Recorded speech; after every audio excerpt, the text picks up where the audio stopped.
graça e paz. Muito bom ver você aqui hoje, nesse culto de oração, mesmo amanhã sendo feriado. Fico muito feliz que você escolheu estar aqui conosco hoje. E para esse mês de novembro, tenho no coração tratarmos de temas da salvação. Já falamos sobre oração, já falamos sobre a missão da igreja. Esse mês de novembro, não sei se os convidados que convidei para estarem aqui vão seguir esse tema, mas o que está no meu coração é tratarmos de alguns temas pertinentes à salvação. E quero convidar então você a abrir em Romanos, capítulo 8. Vamos ler o versículo de número 1.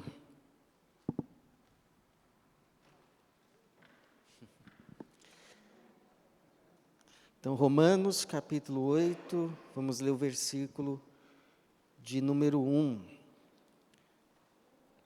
Romanos 8, versículo 1,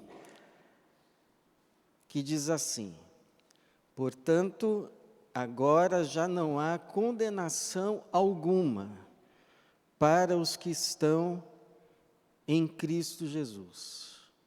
Portanto, agora já não há condenação alguma para os que estão em Cristo Jesus. Obrigado, Senhor, por essa noite. Obrigado pela Tua igreja. Obrigado pelo Teu Espírito que nos reúne aqui mais uma vez. Obrigado pela Tua palavra. Pedimos que o Senhor, que nos reuniu aqui, mais uma vez fale conosco, nos dê entendimento da Tua palavra, do Teu ensino, e assim edifica a Tua igreja, para a glória do Senhor mesmo, em nome de Jesus. Amém. Qual seria a diferença entre pecado e pecados? Fora o fato de uma palavra estar no singular, outra no plural. Qual a diferença entre pecado e pecados? Então, numa explicação bem simples, pecado seria a raiz. Pecados seriam os frutos. Pecado seria a fonte. Pecados seriam as ações que fluem, que são consequência dessa fonte chamada pecado. Pecado seria a natureza. Pecados, as atitudes que são consequência dessa natureza.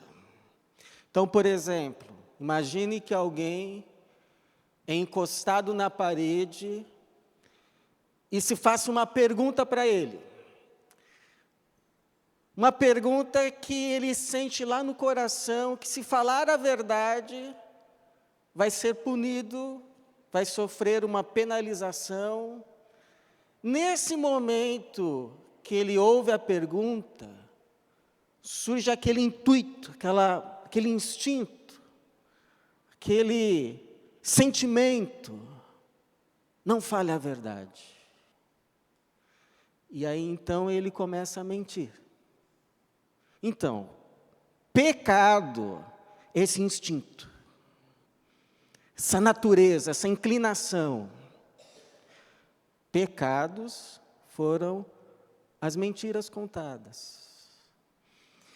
Então, quando a gente fala assim, pecado original, a gente não está falando daquele primeiro pecado que Adão cometeu. Quando a gente fala pecado original, a gente está falando dessa natureza em nós.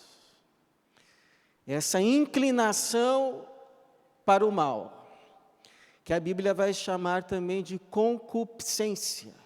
Essa natureza pecaminosa que nós herdamos, sim, de Adão e se manifesta em atitudes que chamamos de pecados. Então, essa natureza que chamamos na Bíblia de concupiscência pode ser definida apenas como pecado, singular, o pecado.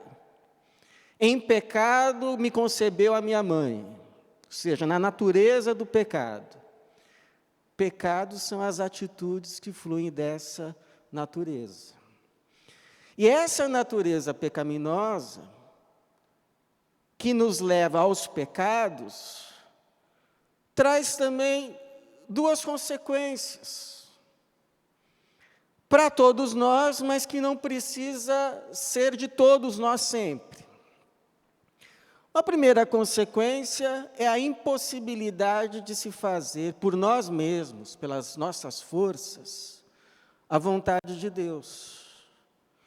Porque a Bíblia diz que a lei do Senhor é justa, é santa, é boa, nós até consentimos que nós a queremos realizar, mas há uma outra lei em nós, que é essa lei do pecado, que torna enferma a lei de Deus em nós. Essa lei do pecado se torna, inclusive, mais forte em nós do que a lei de Deus. O Paulo vai dizer assim: se o mandamento não dissesse não cobiçarás, eu não cobiçaria. Mas a carne está tão enferma com o pecado, que basta o mandamento dizer não cobice, já dá vontade de cobiçar.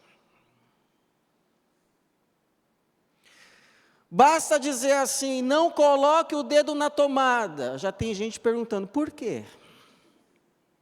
Mas por que eu não posso botar o dedo na tomada? Será que morre mesmo? Será que é assim tão grave mesmo colocar o dedo na tomada? Já está com vontade de colocar o dedo na tomada só porque falou que não pode.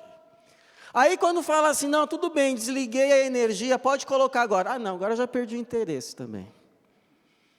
É assim, fala que não pode, quer. Fala que pode, não, já não quero. Essa lei que Paulo percebeu nele, inclusive, e disse, maldito o homem que sou, quem me livrará da lei dessa carne, essa lei de pecado. Uma segunda consequência que essa lei que existe em nós, herdada lá de Adão, mas que não é só de Adão, é nossa também, é o lixão. O lixão. O que acontece com um galho que pega fungo? A fim de que ele não contamine toda a árvore e se perca tudo, se corta o galho. O que acontece com um dente que é tomado inteiro pela cárie? É arrancado. O que acontece com uma maçã num cesto com outras que apodrece? Se retira essa maçã e qual que é o destino dela? O lixo. Então, essa figura de inferno que nós temos hoje, que a gente imagina lá as pessoas queimando, ela veio da ideia do lixão de Jerusalém.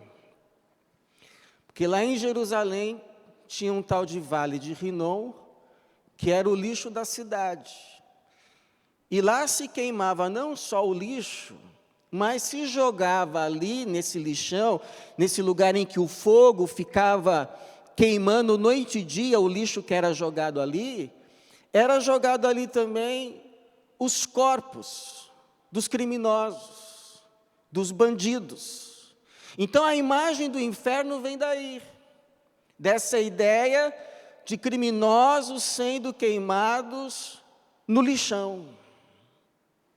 Então o destino de todos, a não ser que Deus fizesse alguma coisa, devido a essa lei de pecado que vai apodrecendo tudo em nós, o nosso destino seria o lixão. Por isso que a Bíblia chama de a vergonha eterna. A pessoa foi parar no lixão. Por quê? Porque apodreceu. O salário do pecado é a morte. Foi apodrecendo, morreu, destino, lixão.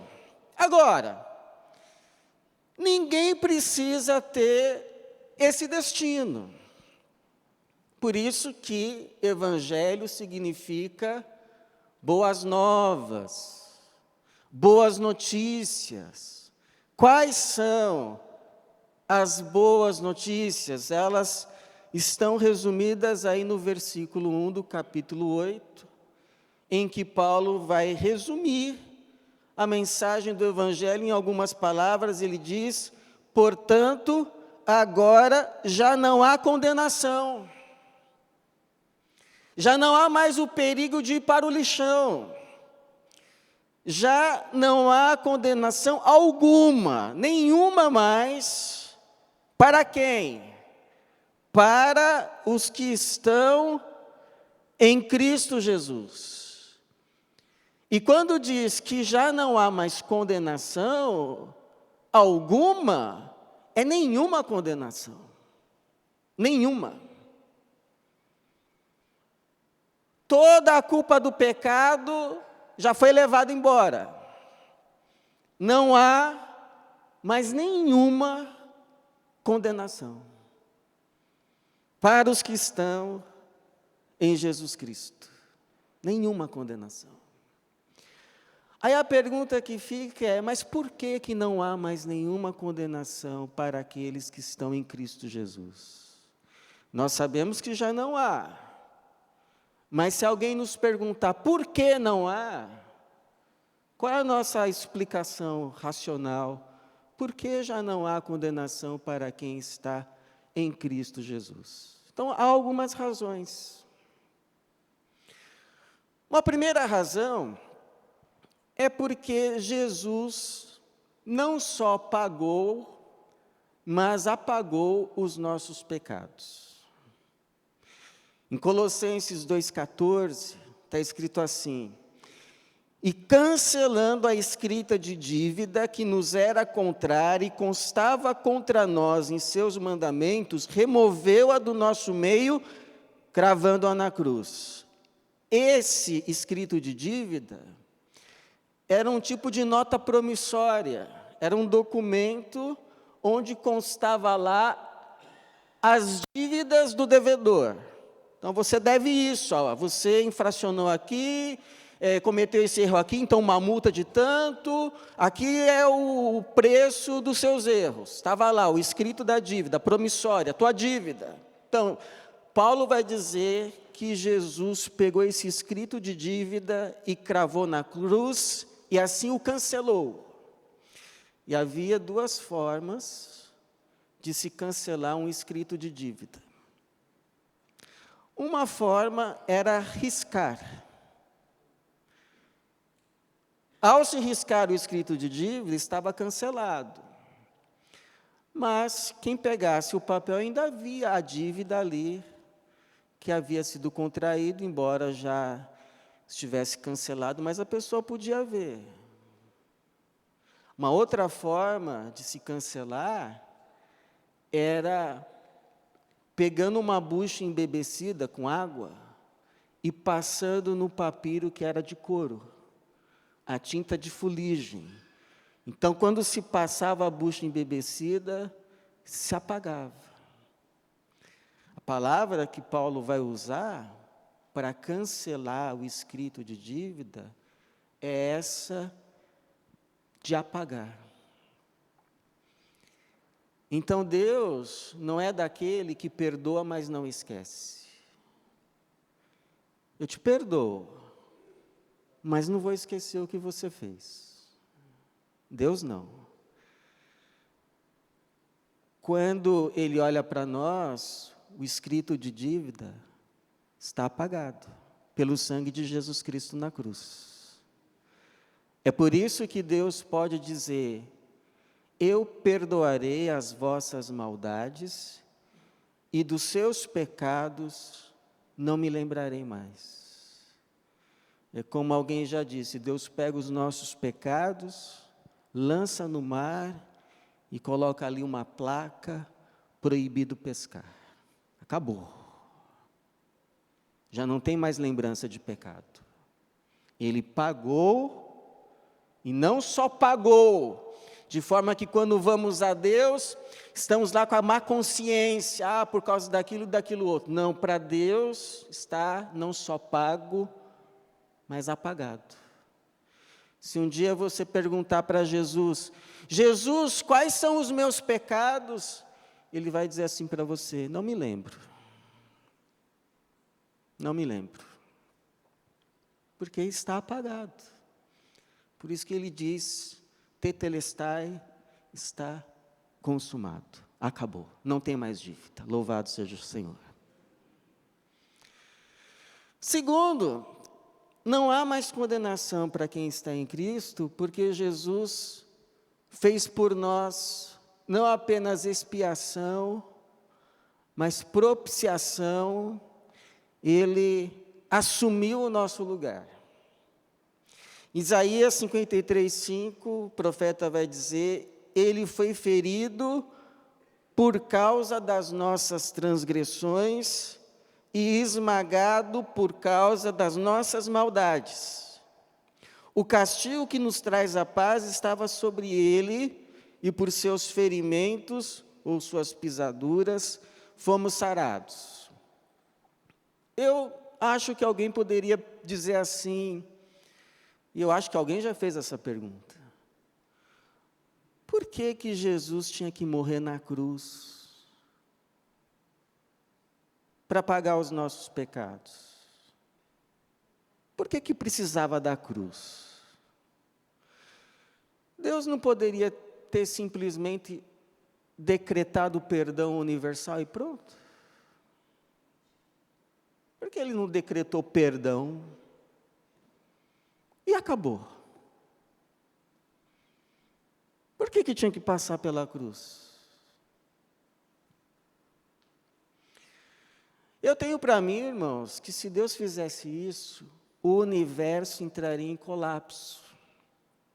Porque se quebraria um princípio que deixa as coisas em ordem e torna possível a vida, o princípio da justiça. Se Deus decreta perdão universal, até o diabo ia exigir a impunidade. O mais malvado faria as suas malvadezas e ficaria impune. E nós então requereríamos a um juiz justiça, e esse juiz diria, bom, mas nem o juiz dos juízes faz justiça, por que que eu devo fazer?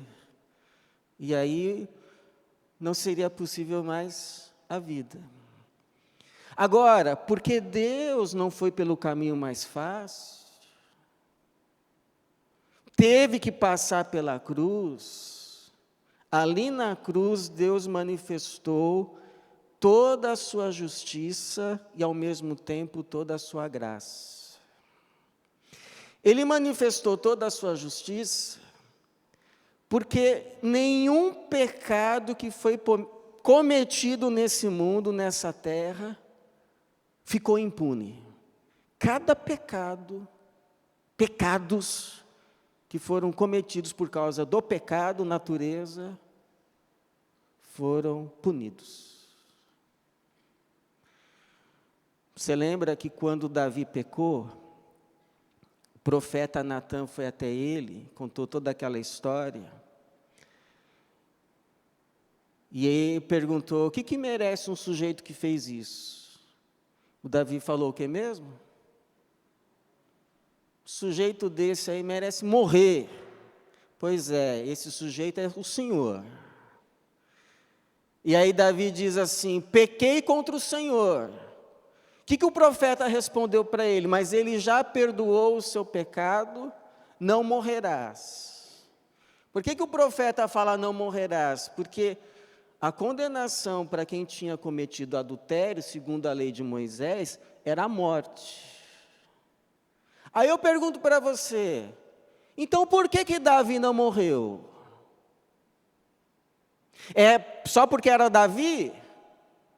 O rei de Israel? Não, porque esse pecado que Davi cometeu, quem morreu no lugar dele foi Jesus.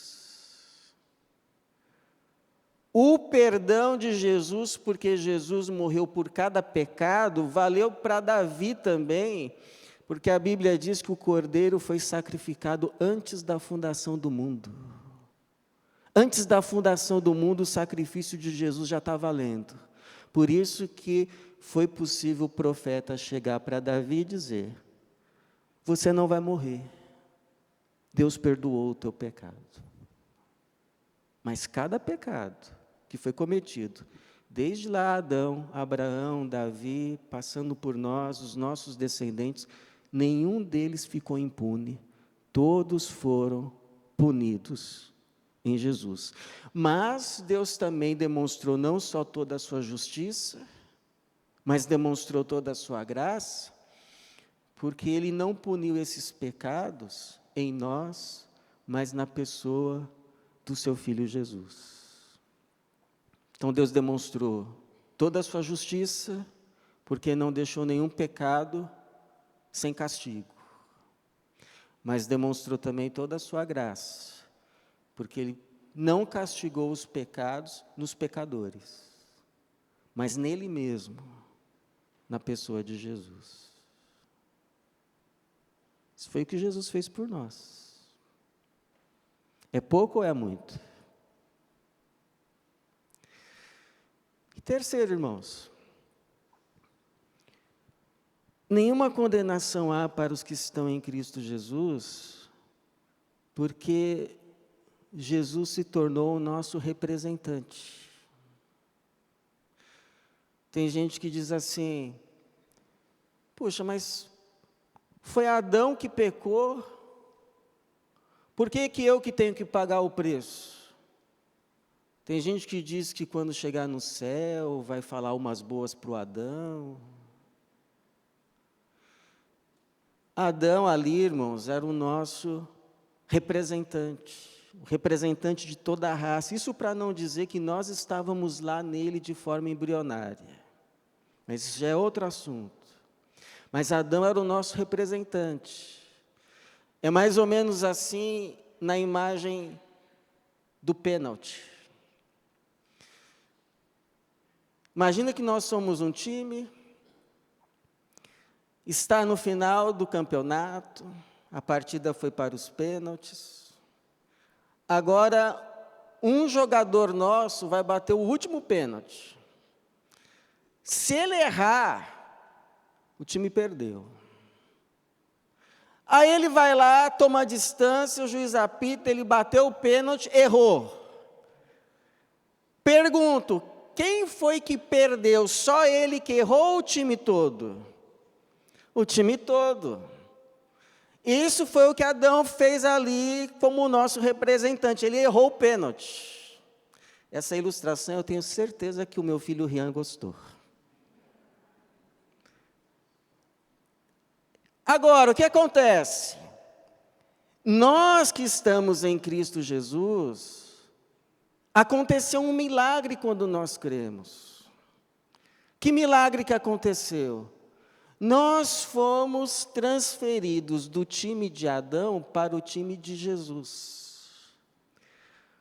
Para o time do segundo Adão, segundo a Bíblia. Aquele que bateu os 5 pênaltis e acertou os 5. Não errou nenhum. E porque agora estamos em Cristo, já não estamos mais em Adão, não estamos mais no time de Adão. Nós estamos no time de Jesus. Sabe o que acontece? Todos nós somos campeões. E a gente não fez nada. A gente nem entrou em campo. A gente entrou em campo e errou os pênaltis.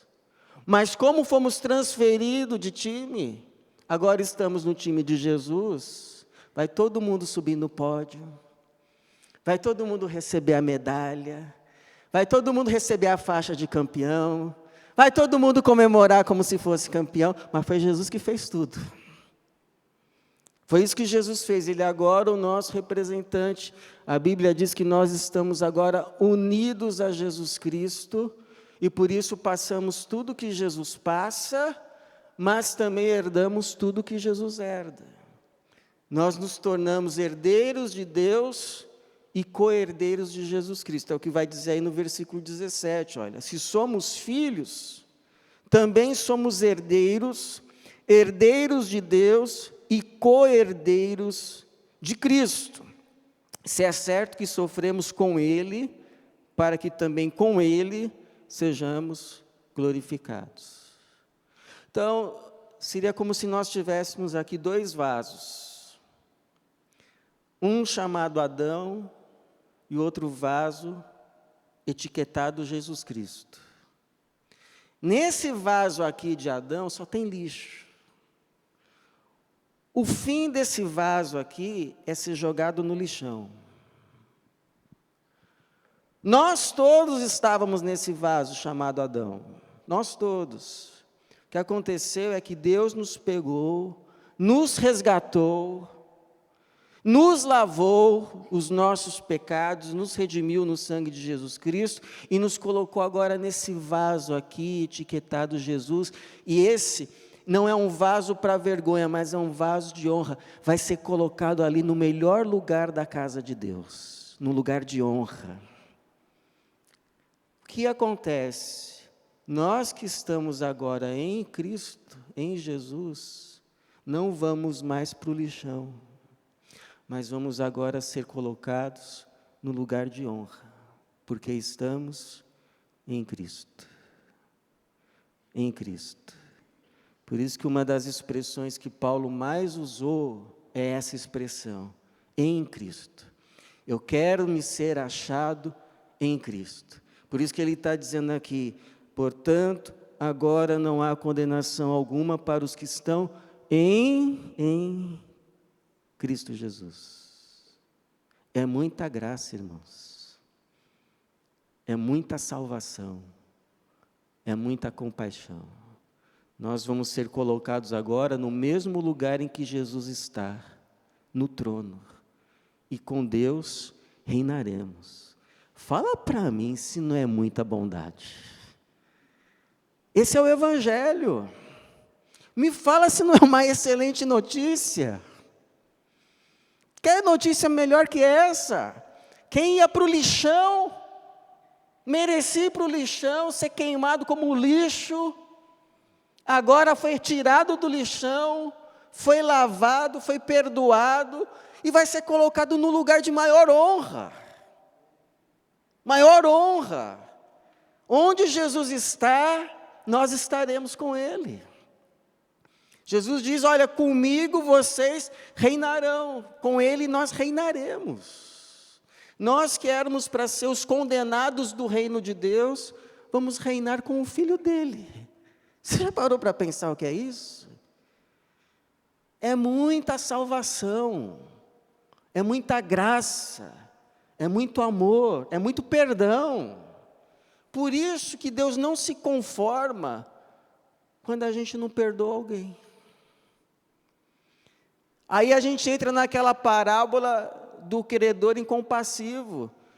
O sujeito foi perdoado de uma dívida de milhões e não perdoou 10 reais. Ficou lá estrangulando o outro, você me deve, você me deve. Assim somos nós quando não perdoamos quem achamos que nos deve. É incoerente para quem recebeu tamanho perdão. Por isso que o Senhor, naquela parábola, ele se revolta, ele diz assim, olha, eu não te perdoei tamanha dívida, não deveria você também fazer o mesmo? É muito perdão. E por fim, já não há condenação para quem está em Cristo, porque o Senhor nos deu não apenas a Bíblia, já é bastante, mas nos deu também o seu Espírito. Porque o que nos adiantaria ser nos dada a palavra para sabermos a verdade, sem a capacidade para viver na verdade? Então, eu já dei aqui o exemplo uma vez do basquete. Você pode falar para mim que, ó, pastor, o alvo do basquete é arremessar a bola lá na cesta. Uma coisa eu saber, outra coisa eu conseguir. Agora, se me der um corpo do Michael Jordan, a impulsão dele, aí eu nem vou precisar de manual. Eu vou deixar o manual aqui e vai ser tão natural como se eu tivesse nascido para fazer isso. Foi isso que Deus fez. Não nos deu apenas o manual, mas nos deu o espírito daquele que viveu todo o tempo segundo a vontade de Deus, para que agora esse espírito em nós nos capacite a gente não apenas sair do caminho da morte, mas andar no caminho da vida. Esse espírito que agora vai colocar em nós novos pensamentos, novos desejos, novas vontades, nova vida. Por isso que um pastor já disse, é verdade, que a escolha pela vida com Jesus não é uma escolha entre uma vida com prazeres que eu ia ter, mas se eu tiver essa vida eu vou para o inferno, então eu escolho uma vida sem prazer com Jesus, mas pelo menos eu vou para o céu. Não é isso. É uma escolha não entre uma vida com prazeres e uma vida sem prazer, mas é uma escolha por uma vida de outros prazeres.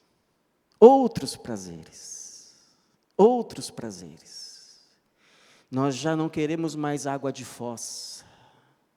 Nós queremos agora água pura, água limpa, água cristalina, que é Jesus. Então mudou a natureza. A gente quer outras coisas.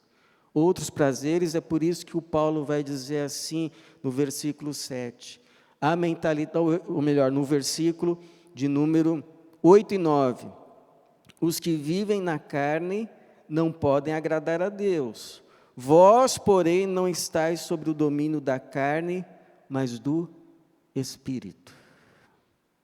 Então, por que não há mais condenação para quem está em Cristo Jesus?